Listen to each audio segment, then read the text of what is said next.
नमस्कार। अभी हमारे साथ उपस्थित हैं 2015 बैच के आईएएस ऑफिसर, साथ ही साथ बक्सर जिले के वर्तमान जिलाधिकारी श्री अमन समीर जी। इन्होंने अपनी पढ़ाई आईआईटी से की हुई है और ये भूत में इसरो के में बतौर साइंटिस्ट भी काम कर चुके हैं। तो आज हम इनसे मिलकर कुछ स्टूडेंट्स के हित के बारे में इनसे बात करेंगे। बच्चे अपनी पढ़ाई और आगे की तैयारी कैसे करें, मेनली ये इंटरव्यू इसी पर्पज से लिया जा रहा है। सर, सबसे पहले तो हम इस इंटरव्यू में आपका स्वागत करते हैं। बहुत बहुत धन्यवाद। हमारे जो बच्चे हैं उनके सामने मतलब उनको पता ही नहीं रहता कि उनको पढ़ाई में सिंसियर कब से होना है। मतलब उनकी पढ़ाई में जो सिंसियरिटी है वो किस स्टैंडर्ड से आ जानी चाहिए, यही इसी में वो कंफ्यूजन करते हैं। मतलब 10th से 12th से कभी भी आ सकते हैं। इसके बारे में आप क्या बोलते हैं? क्योंकि इसमें आपका जो है सबसे महत्वपूर्ण होता है कि कोई विद्यार्थी करना क्या चाहता है।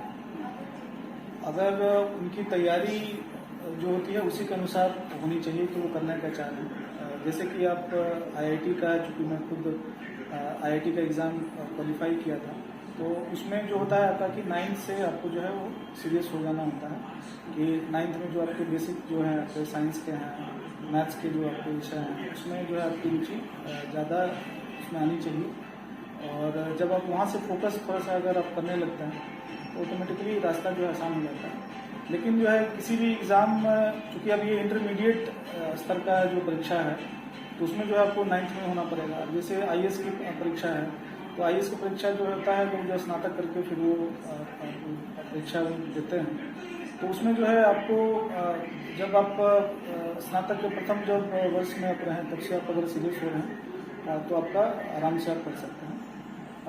मोटा मोटी सभी विद्यार्थियों के लिए हम यही बताना चाह रहे हैं कि किसी भी परीक्षा के लिए आपका जो है वो 2 से 3 साल महत्वपूर्ण होता है। आप जो है किसी भी परीक्षा में 2 से 3 साल मेहनत से, लगन से अगर आप कर लेते हैं तो आपको कोई रोक नहीं सकता है। अच्छा, हमारे क्षेत्र के बच्चों के लिए आईआईटी बहुत बड़ा मतलब कठिन एग्जाम होता है, तो इसको लड़के कैसे इसमें सहूलियत प्राप्त करें? इसमें देखिए आईआईटी का जो एग्ज़ाम होता है उसमें एनालिटिकल चीज़ें होती हैं। आप अगर जब देखेंगे जब ये इंटरमीडिएट का एग्ज़ाम होता है और खास के जो बोर्ड के जो प्रश्न होते हैं उसमें आप अगर देखेंगे तो बहुत सारे एग्जाम्पल के लिए आपको कोई थ्योरम है तो थ्योरम को आपको प्रूफ करने के लिए उसको बोला जाता है और आप प्रूफ कर देंगे आपको नंबर मिल जाएगा। लेकिन वही चीज़ जो है उसी थ्योरम का जो एप्लीकेशन होता है वो जो होता है वो आपको आईआईटी में पूछा जाता है।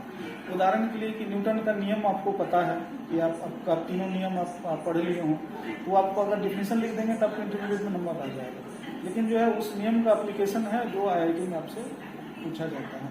तो हम लोगों का उद्देश्य ये होना चाहिए आईआईटी में कि जो भी आपके अराउंड जो फिजिक्स हो रहा है उसको जो है हम लोग कम से कम समझें, और जब हम एनालिसिस करना शुरू कर देते हैं तब हम लोग को जो प्रॉब्लम सॉल्विंग है वो हम लोगों के लिए ईजी हो जाता है। तो हम लोग को दोनों अप्रोच पे, जब हम इंटर में रह रहे हों या 10th में जब हम पढ़ाई कर रहे हों, 9th में हों, हम लोगों का अप्रोच दोनों तरह से होना चाहिए। एक तो जो हमारे जो थ्योरी है इस पर हम लोगों को पकड़ होनी चाहिए और साथ साथ हम लोगों को जो प्रॉब्लम सॉल्विंग है, जो उस कंसेप्ट को लेके हम प्रॉब्लम सॉल्व करते हैं, उस पर भी नहीं ध्यान देना चाहिए। और जो बच्चे अपना फ्यूचर मतलब आईएएस की परीक्षा के देना चाहते हैं उनके लिए क्या रहना है? देखिए उसमें जो है आईएएस की जो परीक्षा होती है बहुत ऐसा नहीं है कि बहुत अलग होता है। वो आपके जो डेली के जो भी आप जो न्यूज़ देखते हैं, डेली जो आपके अराउंड जो घटनाएं होती हैं उनमें जो है थोड़ा सा समझना होता है। आप है कि कुछ चीज़ें आप सिर्फ इन्फॉर्मेशन के लिए पढ़ते हैं, लेकिन थोड़ा सा आप डीप जाएंगे तो आपको जो है उसमें एनालिसिस आप कर सकते हैं कि घटना हो क्यों रही है, इसका कारण क्या है, इसका जो है इम्पैक्ट जो है अन्य जगह किस तरह से हो रही है। तो वो जब आप करते हैं तो आप जो है ऑटोमेटिकली आईएएस की तैयारी के लिए भी आप अपने आप को देखते हैं। उदाहरण के लिए है कि आप जैसे हम लोग जब पढ़ते हैं, जब क्लास 6 में होते हैं, क्लास 7 में होते हैं, तो शायद उतने अच्छा से समझने के पॉइंट ऑफ व्यू से हम लोग नहीं पढ़ते हैं। हम लोगों का मुख्य उद्देश्य होता है कि हम लोगों को एग्जाम में नंबर आ जाए और एनसीईआरटी की किताब हम लोग उस तरह से पढ़ के निकल जाते हैं।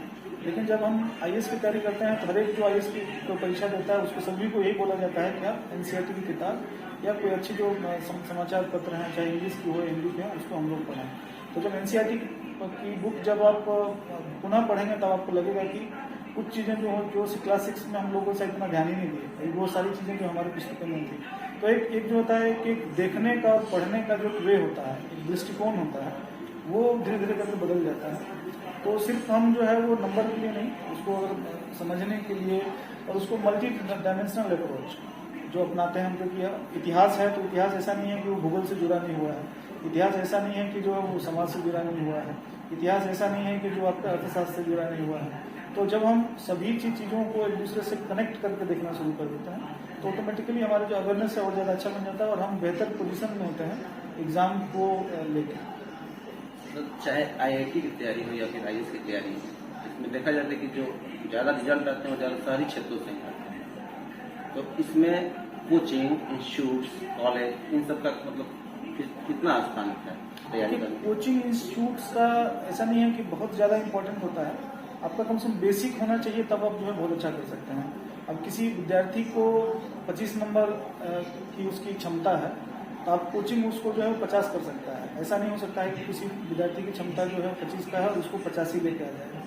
तो कोचिंग जो है हमको मदद करता है, आपको जो है एग्ज़ाम को प्रिपेयर बेहतर करने में।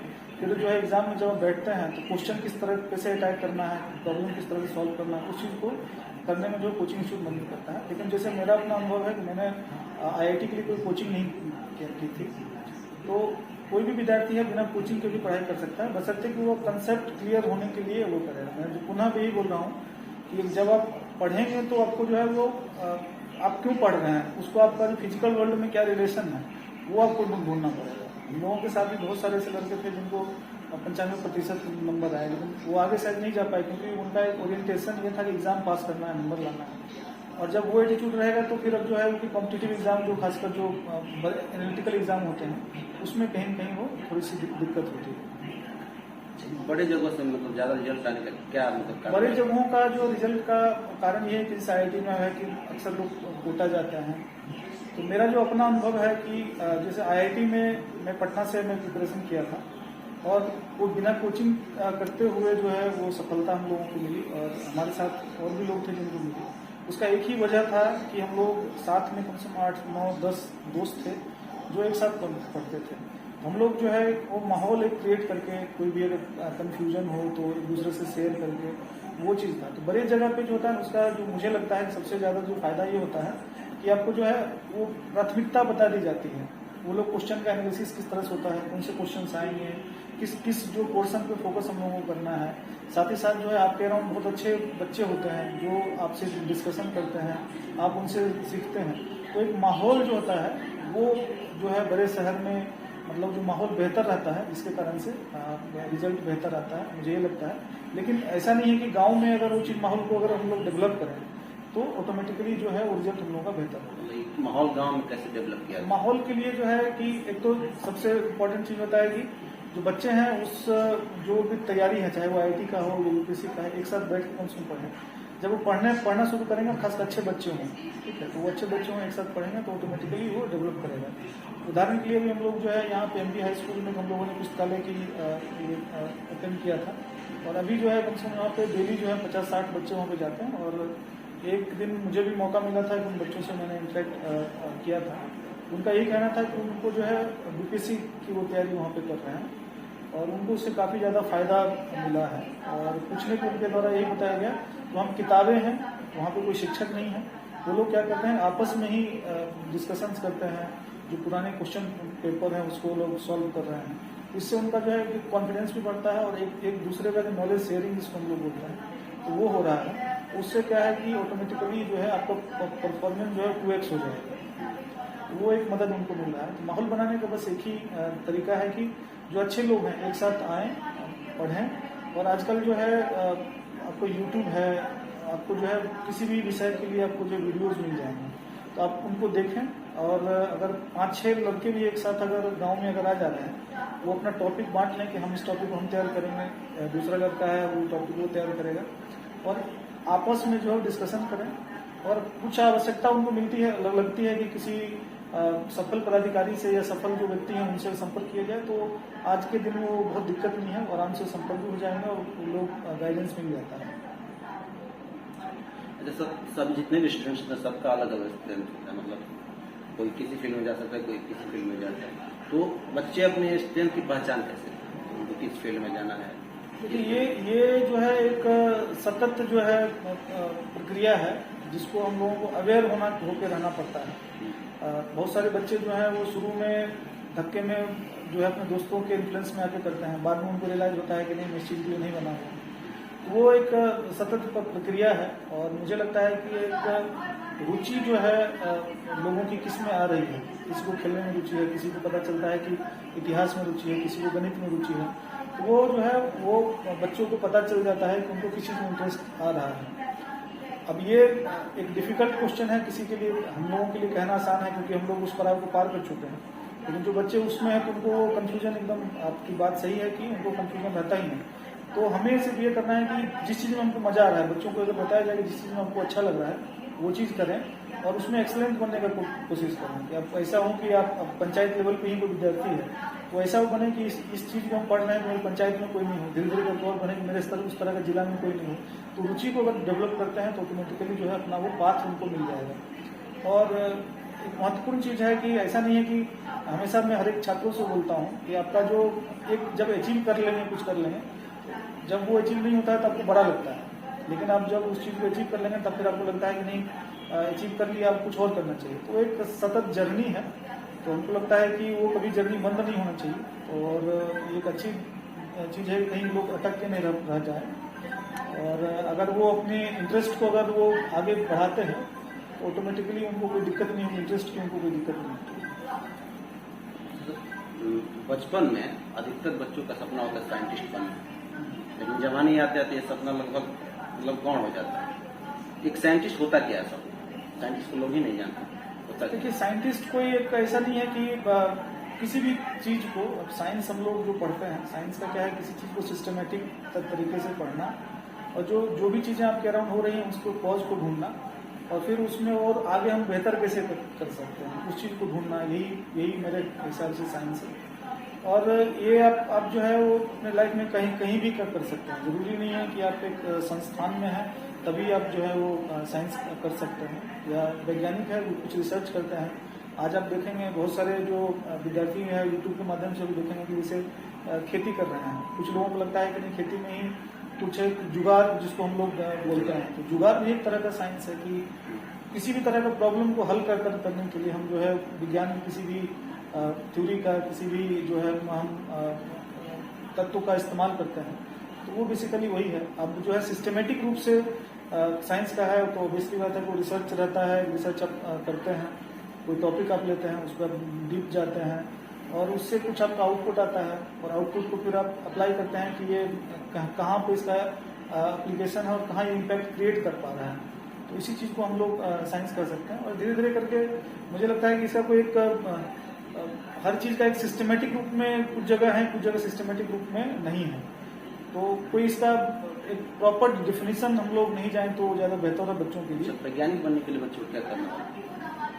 वैज्ञानिक बनने के लिए इसमें आपको वही बताया किसी चीज में रुचि होनी चाहिए। जो भी हम लोगों का एक भ्रांति बना हुआ है कि जो सिर्फ विज्ञान पढ़ेगा वही वैज्ञानिक बनेगा, तो वो चीज नहीं। आप सामाजिक वैज्ञानिक भी होते हैं, ठीक है। किसी भी क्षेत्र में, वही बोले, किसी क्षेत्र में आप जो है वो उस चीज को ढूंढते हैं। कोई भी चीज आपके अराउंड घटना हो रही है, उस चीज को आप समझने की कोशिश करते हैं, उसके डीप जाते हैं, ठीक है, वो क्यों हो रहा है, फिर आगे उसका क्या इम्पैक्ट होगा। इस तरह का जो एक वैज्ञानिक बनना कोई ये कहें कोई स्टेट नहीं है, वो एक प्रोसेस है। जब आप अपने आप को ढूंढते हैं, फिर जो आपके अराउंड की जो चीजें हैं तो उसको आप ढूंढते हैं, तो यही चीज को हम लोग जो है विज्ञान और वैज्ञानिक के रूप में हम लोग उसको देखना चाहिए। सर, मोस्टली हमारा क्षेत्र जो ग्रामीण इलाका है, यहाँ पे बच्चों को बहुत भाषाई समस्याएं बहुत आती है। आगे कहा भी जाता है कि लैंग्वेज प्रॉब्लम, इंग्लिश लेते हैं, मतलब लैंग्वेज का आगे की पढ़ाई में कितना महत्व है? कि लैंग्वेज का जो है बहुत महत्व नहीं है, लेकिन जैसे क्या है कि इंग्लिश है, यहाँ पे बिहार में हम लोग भी है, ग्रामीण परिवेश से ही हम लोग बढ़े हैं, तो शुरू में जो है क्लास 6 में जो है वो इंग्लिश की पढ़ाई शुरू होती थी। अब तो हालांकि पहले से इंग्लिश की पढ़ाई शुरू हो रही है। तो उसमें होता है क्या कि आप जो है वो बोलने की जो धीरे धीरे करके आपको प्रैक्टिस करना पड़ेगा। अब उस माहौल में रहेंगे तो ऑटोमेटिकली आप बोल लेंगे। अगर आपको माहौल नहीं मिलेगा तो वो आपको इंग्लिश की दिक्कत होगी। दिक्कत जो है, जो मेरा अपना अनुभव है और जो आसपास के हमारे जो दोस्त लोग जो थे उनका जो अनुभव है, उसके आधार पर मैं आपको बता रहा हूँ कि गुणवत्तापूर्ण जो पुस्तकें हैं उससे थोड़ा सा इम्पैक्ट पड़ता है। हिंदी माध्यम में जो है, जैसे हिंदी हम लोग पढ़ते हैं, हिंदी माध्यम में बहुत सारी जो ऐसी किताब विज्ञान में आप खोजेंगे तो ऐसी नहीं होंगी, आपको बहुत क्वालिटी किताबें मिल जाएंगी। या आप मान लीजिए साइकोलॉजी पढ़ रहे हैं या मान लीजिए ज्योग्राफी पढ़ रहे हैं, तो आपको जो है बहुत सारी किताबें शायद आपको जो है वो हिंदी माध्यम में उपलब्ध नहीं है। तो वहाँ पर जो है हमको इतना कैपेबल बनना पड़ेगा, अपने आप को बनाना पड़ेगा कि हम जो है वो अंग्रेजी किताब को पढ़कर हम कम से कम जो है हिंदी रूपांतरण भी अपने मन में कर लें और वहाँ उस किताब में क्या लिखा हुआ है उसको हम अंडरस्टैंड कर लें और फिर अपनी भाषा में उसको हम अपने व्यक्त करें तो कोई दिक्कत नहीं होगी। तो वहाँ पे जो है थोड़ा सा एक बैरियर रहता है, लेकिन इसका लॉन्ग टर्म जो है सॉल्यूशन यही है कि अगर जो उसी भाषा में, हिंदी भाषा में अगर और गुणवत्तापूर्ण अगर पुस्तकें अगर उपलब्ध होती हैं तो हमको नहीं लगता है कि भाषा से किसी के सफलता को कोई दिक्कत आती है। सर, आर्थिक दृष्टिकोण से जो कमजोर बच्चे हैं उनको अपनी तैयारी कैसे करनी है, मतलब उनके लिए अर्थ कितना महत्वपूर्ण है तैयारी? कि अर्थ जो है अगेन जो हम लोग अभी जो आपका प्रश्न था कोचिंग से रिलेटेड का, उसी से हम उसको जोड़ के अगर देखें तो अर्थ देखिए बहुत ज़्यादा महत्वपूर्ण नहीं है। अगर आप अच्छे हैं तो आजकल जो है एजुकेशन लोन मिल रहा है। जैसे बिहार सरकार की हम लोग बात करें तो जो हम लोग का आर्थिक हल युवाओं का बल जो कार्यक्रम है उसमें जो बिहार स्टूडेंट क्रेडिट कार्ड योजना है, आपको जो है बैंक से लोन मिल जाते हैं, तो बहुत ज़्यादा उसमें दिक्कतें नहीं आती हैं। लेकिन अगर बशर्ते कि आपका जो है अगर टैलेंटेड हैं, आप जो है अगर क्षमता रखते हैं कि आप किसी एग्जाम का क्वालिफाई कर पाते हैं तो अर्थ जो है बहुत ज़्यादा दिक्कत नहीं है, बशर्ते कि हम लोग जो है शुरू से इस चीज़ के लिए अवेयर रहें। हम लोगों का सबसे इम्पोर्टेंट जो मुझे लगता है वो आपका सपना होता है कि आप जो है कितना बड़ा आप ड्रीम देखते हैं, आप जो है किन लोगों के साथ रहते हैं, आपके अराउंड जो वातावरण किस तरह का है।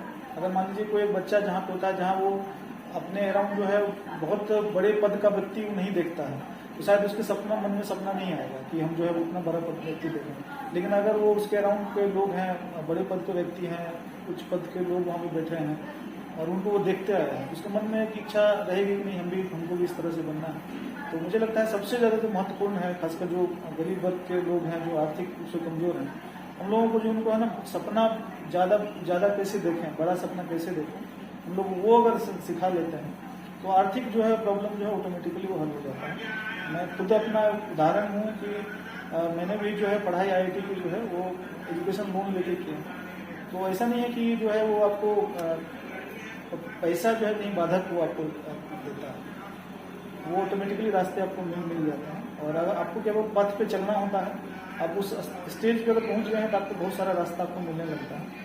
तो हम लोगों को जो है जितने भी छात्र जो आपके चैनल देखेंगे उनको मेरा बस यही मेरे तरफ से उनको सुझाव रहेगा, उनसे अनुरोध रहेगा कि आप बड़े सपने देखें, कम से कम आप उस जगह पे पहुंचे जहाँ पर आपको जो है रास्ते आपको ऑटोमेटिक दिखने लगेंगे। आप रास्ता चलेंगे ही नहीं तो आपको रास्ता नहीं मिलेगा, लेकिन आप जब चलना शुरू करेंगे तो आपको रास्ता ऑटोमेटिकली मिलेगा। अच्छा, आजकल बच्चे सोशल मीडिया पर काफी एक्टिव हो रहे हैं, ये छात्रों के विकास में क्या बाधा आपको दिखता है या सपोर्टिव है? देखिए इसमें जो है सोशल मीडिया दोनों तरफ से है। अपना भी उदाहरण लेके मैं आपको बताऊंगा कि जब UPSC की तैयारी हम लोग करते थे तो फेसबुक उस समय जस्ट ज्वाइन ही किए थे।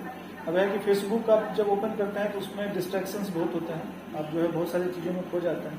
तो फेसबुक का उपयोग आप किस तरह से करें, तो जैसे हम लोग कहें कि जितना भी न्यूज़ का जो चैनल है उनके फेसबुक पेज को हम लोग जैसे लाइक करके रखते थे। जब भी आप फेसबुक खोलेंगे पता चलेगा कि आपके सामने किसी व्यक्ति का प्रोफाइल नहीं आके जो है वो न्यूज़ का जो है पूरा 10 फीड आ जाएगा। तो आपको है कि जब ओपन किए तो आपको देश दुनिया के बारे में अवेयरनेस भी आपको हो जाएगा।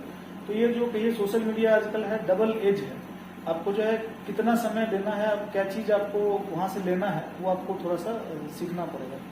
लेकिन यह बात आपकी एकदम सही है कि जो बच्चे सोशल मीडिया को यूज़ करेंगे वो जो है वो दिग्भ्रमित भी हो सकते हैं, वो अलग अलग डायमेंशन भी चले जाते हैं।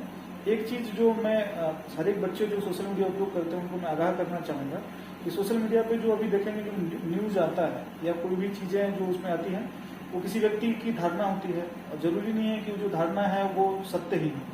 तो आपको क्या है कि मल्टीपल सोर्स जब आप पढ़ते हैं, ठीक है, उसी संबंध में आप किताबें पढ़ें, उसी संबंध में जो आपके जो एक्सपर्ट जो लेखक हैं उनको भी आप पढ़ रहे हैं, तो जब मल्टीपल सोर्स आपका जब हो जाता है तो ऑटोमेटिकली आप जो है इस पोजीशन में रहते हैं कि सोशल मीडिया में क्या लेना चाहिए क्या नहीं लेना चाहिए, वो आप जो है उस स्थिति में होंगे। तो मेरा विद्यार्थियों से सुझाव यही होगा कि सोशल मीडिया का जो है उपयोग पॉजिटिव करें और साथ साथ जो अन्य जो स्रोत हैं उसको आप छोड़ें नहीं, सिर्फ सोशल मीडिया को ही एक सोर्स बना के मत आगे बढ़ें। मेरा यही बोलना है। चलते चलते आखिरी में एक हम चाहेंगे कि आप स्टूडेंट्स और गार्जियन जो कि इस इंटरव्यू को देखेंगे उनके लिए एक मैसेज। मेरा जो है जितने भी गार्जियन हैं उनसे यही मैसेज रहेगा कि हर एक जो छात्र होते हैं, हर एक जो आपके बच्चे होते हैं वो यूनिक होते हैं, उनमें यूनिक क्षमता होती है और गार्जियन का ये दायित्व होना चाहिए कि उनकी यूनिक क्षमता का विकास करें। और अब वो समय नहीं आया, अब वो समय नहीं रह गया है कि गार्जियन जो है अपने जो विचारों को और अपने चीज़ों को बच्चों पे थोपे, क्योंकि आजकल के बच्चे जो हैं वो सोशल मीडिया और बाहरी दुनिया से बहुत ज़्यादा कनेक्टेड हैं, तो वो सभी बातों को देख रहे हैं और उनमें जो है बहुत परिपक्वता बहुत जल्दी आती है। तो मेरा जो गार्जियन है उनसे अनुरोध रहेगा कि अपने बच्चों की क्षमता को पहचानें और जो भी वो रुचि हो जिसमें वो अच्छा कर सकते हैं उस चीज़ को बढ़ावा देने में उनकी मदद करें। और जो छात्र हैं उनसे मेरा अनुरोध यही रहेगा कि जो बदलते हम लोगों का जो समय है उसमें जो सोशल मीडिया का इन्फ्लुएंस है और बाकी जो अन्य जो चीज़ें का इन्फ्लुएंस है उसमें अपने आप को सीमित कैसे रख सकते हैं उस पर जरूर विचार करें। साथ ही साथ जो हम लोग चर्चा कर रहे थे कि ग्रुप स्टडी का हमेशा जो है लाइफ में अच्छे मित्र रखें, जो अच्छे मित्र आपको जो है बहुत इंपॉर्टेंट है, क्योंकि आज की दुनिया में ऐसा नहीं है कि सिर्फ माता पिता का इन्फ्लुएंस होता है। जितना कनेक्टेड हम लोग हैं कि आपके मित्र का आपके पास इम्पैक्ट होगा, आपके जो आसपास के लोग हैं उनसे उनका इम्पैक्ट होगा। और जो एक जो होता है जो युवा हैं, जो छात्र हैं, कोई क्विक सक्सेस कुछ नहीं होता है। सब कोई भी चीज़ होती है अगर अच्छी होती है तो उसके पीछे मेहनत होती है। तो सभी लोगों से अनुरोध यही होगा कि एक जो है जंप करके जो सफलता प्राप्त जो किया जाता है उस चीज़ में नहीं पड़े, उसका कोई शॉर्टकट नहीं है। हर एक चीज़ में मेहनत होती है, एक आपको रास्ता है वो चलना पड़ेगा। तो उसी दृष्टिकोण से अपना संयम बरकरार रखें, अनुशासन में रहें और जो भी आप करना चाहते हैं उसके लिए एक जोश जो है वो आप बना के रखें। चलिए, ये थे बक्सर जिला के जिलाधिकारी श्री अमन समीर जी। इन्होंने सर अपना कीमती समय दिया, इसके लिए आपको बहुत बहुत धन्यवाद। बहुत बहुत धन्यवाद। मैं सर्वेश और कैमरे के पीछे थे निहार।